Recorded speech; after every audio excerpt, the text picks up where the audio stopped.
இருக்கக்கூடிய அருமை அண்ணன் மக்கள் பணியே மகேசன் பணி, சுயநலம் என்பது சிறிதளவும் இல்லாத அருமை அண்ணன் சமூக பணிகளில் தன்னை இளம் வயது முதலே ஈடுபடுத்திக் கொண்ட முனைவர் அன்பு திராவிடன் அவர்களே, முன்னிலை வகிக்கக்கூடிய வடலூர் மண்ணின் மைந்தர் விடியல் அமைப்பின் நிறுவனர் புஷ்ப சவரிராஜன் அவர்களே,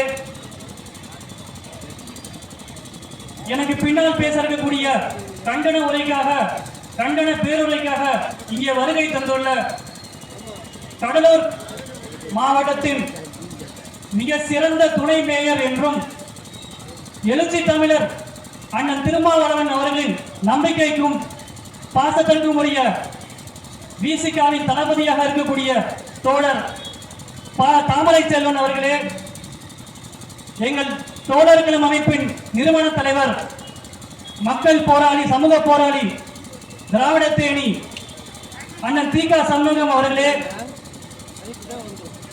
வழக்கறிஞர் ரேவந்த் ஆனந்தி அவர்களே, இன்னும் அதற்கு பிறகு பேச இருக்கக்கூடிய அருமை தோழர்கள் அனைவருக்கும், அருமை தோழர்களுக்கும், இங்கே வந்திருக்கக்கூடிய பொதுமக்களுக்கும், உழைக்கும் மக்களுக்கும், பத்திரிகை நண்பர்களுக்கு, காவல்துறை நண்பர்கள் அனைவருக்கும் நான் சார்ந்திருக்கக்கூடிய தோழர்கள் அமைப்பின் சார்பாக நன்றி கலந்த வணக்கத்தை தெரிவித்துக் கொள்கிறேன்.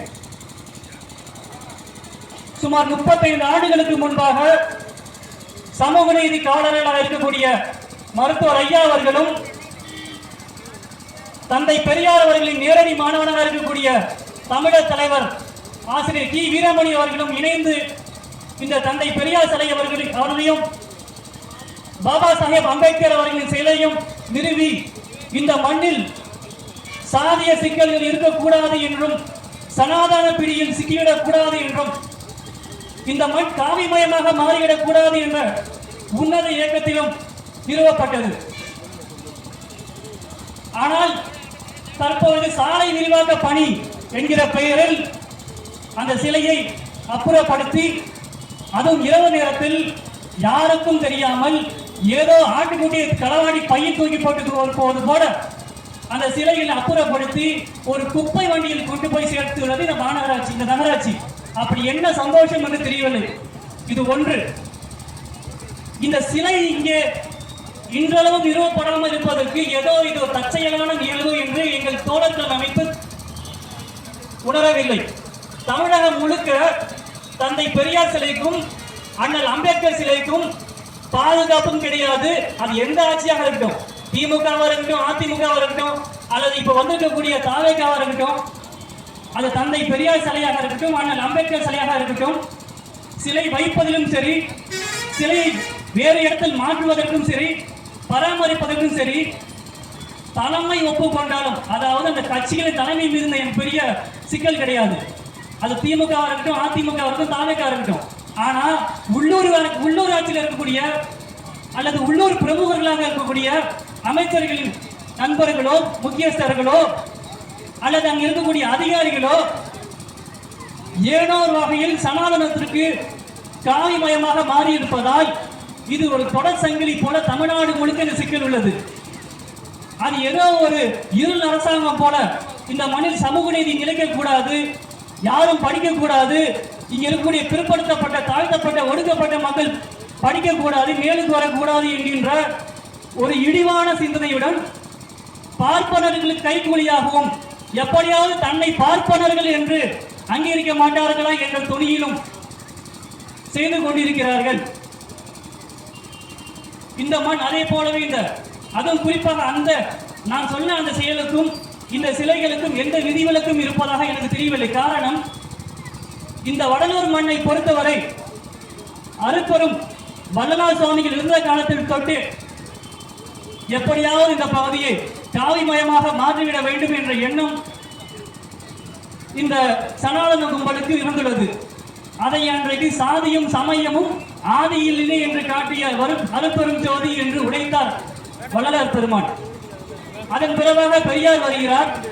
பெரியார் வந்து தன்னுடைய கைத்தறியை தூக்குகிறார். அந்த பிஞ்சுகள், சனாதன பிஞ்சுகள் பிந்து போகிறது. அதன் தொடர்ச்சியாக வடக்கே அண்ணல் அம்பேத்கர் அவர்களும் அதே பாணியில் இங்கே பெரியார் தடியை எடுத்தால் அங்கே பேனாவை எடுத்தார் அண்ணல் அம்பேத்கர். அதற்கான சட்டங்களையும் எழுதி தொகுத்தார். இவையெல்லாம் இருக்கும்பொழுது ஒரு சிலர் வீணர்கள் எங்ககிட்ட சில கேள்வி, எப்ப பார்த்தாலும் பெரியார் அம்பேத்கர் சுத்திட்டு இருக்கீங்களே, உங்களுக்கு என்னதான் சிக்கல்? அதுவும் குறிப்பா இந்த மண்ணில் நின்று கேட்பான், உங்களுக்கு என்னதான் சிக்கல், ஏன் எப்ப பார்த்தாலும் பெரியாரை பத்தி பேசிட்டு இருக்கீங்க, அப்படி என்னையா பண்ணிட்டாருன்னு சொல்லிட்டு.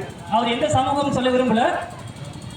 ஆனால் அவர்கள் எல்லாம் ஏன் இந்த பகுதியில் தந்தை பெரியாரின் சிலையும் அண்ணல் அம்பேத்கர் சிலையும் இருக்க வேண்டும் என்பதற்காக சிறிய வரலாறு ஒன்றை தெரிவித்துக் கொள்ள வேண்டும். இந்த வரலாறு நிறைய பேருக்கு தெரிய மாட்டேங்குது. இன்றிலிருந்து சுமார் 90 வருடங்களுக்கு முன்பு நெய்வேலியில் வெள்ளையன்குப்பம் என்ற பகுதி இருந்தது. இந்திய தேசியம் என்கின்ற பெயரில் பார்ப்பனர்களும் பனியாக்களும் சுரண்டி தின்பதற்காக உருவாக்கப்பட்ட இந்த நெய்வேலி நிலக்கரி நிறுவனம் அந்த கிராமங்களை எடுப்பதற்கு முன்பு வெள்ளையன்குப்பம் என்கின்ற பகுதி மிக செழிப்பான பகுதி. எப்படி இன்றைக்கு வடலூர் சந்தை ஒரு மிகப்பெரிய செழிப்பான பகுதியாக இருக்கிறதோ, அந்த வெள்ளையன்குப்பம் பகுதி அந்த அளவுக்கு செழிப்பான ஒரு பகுதி.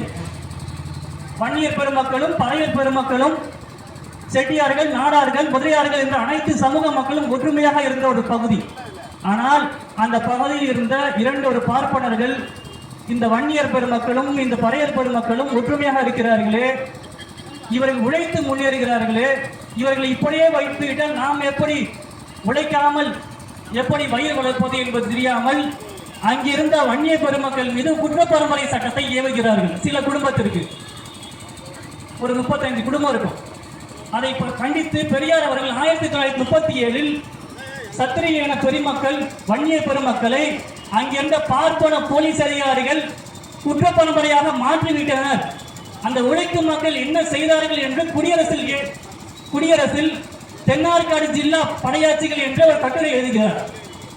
இப்படியெல்லாம் தான் இங்க இருக்கக்கூடிய பார்ப்பனர்களும் பார்ப்பன அடிமுரடிகளும் செய்து கொண்டிருக்கக்கூடிய நம்ம ஏதோ பெரியார் சிலை எடுத்துட்டாங்க, நம்மளும் பாப்பானா இல்லை, நம்மளும் 2 பூணல் போட்டுக்கலாம், நமக்கும் அக்கார வடிச்சு ஒரு கட்டிக்கணும், நமக்கும் ஏதாவது ஒரு மாமி கிடைக்கும் அப்படின்லாம் இருக்கக்கூடிய சில அதிகார மையங்கள். அந்த வன்னிய பெருமக்கள் குற்ற பரம்பரைக்கு உள்ளான பொழுது அதற்கு எதிராக குரல் கொடுத்தவர்கள் தந்தை பெரியாரும், அதே போல அன்னைக்கு பட்டியலின மக்கள் தலித்து மக்களின் மிக முக்கியமான ஒரு தலைவராக இருந்த பெருந்தலைவர் என் சிவராஜ் அவர்கள் அன்றைக்கு சென்னையுடைய முதல் மேயராக இருந்தவர். அவர் அன்னைக்கு சட்டமன்றத்தில் ஒரு அவசர தீர்மானம் கொண்டு வருகிறார், எப்படி இந்த வன்னிய மக்களை குற்ற பரம்பரையாக கொண்டு வரலாம். அந்த என் சிவராஜ் அவர்கள் தான் பிற்காலத்தில் அண்ணல் அம்பேத்கர் அவர்களுக்கு குற்ற பரம்பரை சார்ந்த பல்வேறு திருத்தங்களை கொடுத்து உதவுகிறார். அப்படி இந்த பகுதியில் இந்த மண்ணின் மைதர்களாக இருக்கக்கூடிய வன்னியர் பெருங்குடி மக்கள், பறையர் பெருங்குடி மக்கள் போன்றவர்கள் வாழ்வாதாரங்களை அழித்து வைத்த பார்ப்பனர்களுக்கு ஒரு கைகூலியாகவும் ஏவுகளை செய்யக்கூடியவர்களாகவும் இந்த அதிகார மையங்கள், அமைச்சரின் நம்பிக்கைக்குரிய சில நபர்கள், அதிகாரிகள், சில அமைச்சரின் சில நம்பிக்கைக்குரிய சில நபர்களும் நகராட்சியில் இருக்கக்கூடிய சில நபர்களும் ஒன்று சேர்ந்து இது ஏதோ வடலூர்ல மட்டும் நடந்தது கிடையாதுங்க. இப்பயும் பார்த்துட்டு இருப்பீங்க, அண்ணல் அம்பேத்கர் சிலையை திறப்பதற்கு சிக்கல், திறந்தாலும் அவங்க அடி விழுது ஒரு ஆடியோ வாய்ஸ் கேட்டிருப்பீங்க. எவ்வளவு சிக்கல் போயிட்டு இருக்கு. இது ஒரு தொடர் சிக்கலாக இருக்கிறது. இதனை வடலூர் நகராட்சியும் இந்த சிக்கலில் தங்களை மாற்றிக்கொள்ளாமல் தங்கள் நிலைப்பாடை மாற்றி இந்த சிலையை மீண்டும் வடலூர் நகராட்சியில் இருக்கக்கூடிய பேருந்து நிலையத்தில் அமைக்கவில்லை என்றால் இதனை தமிழ்நாடு முழுக்க ஒரு தொடர் போராட்டமாக மாற்ற வேண்டும் என்கின்ற கோரிக்கையை வைத்து மாற்றப்படாமல் இருக்கும் என்று நம்பி இந்த உரையை முடித்துக் கொள்கிறேன். நன்றி, வணக்கம்.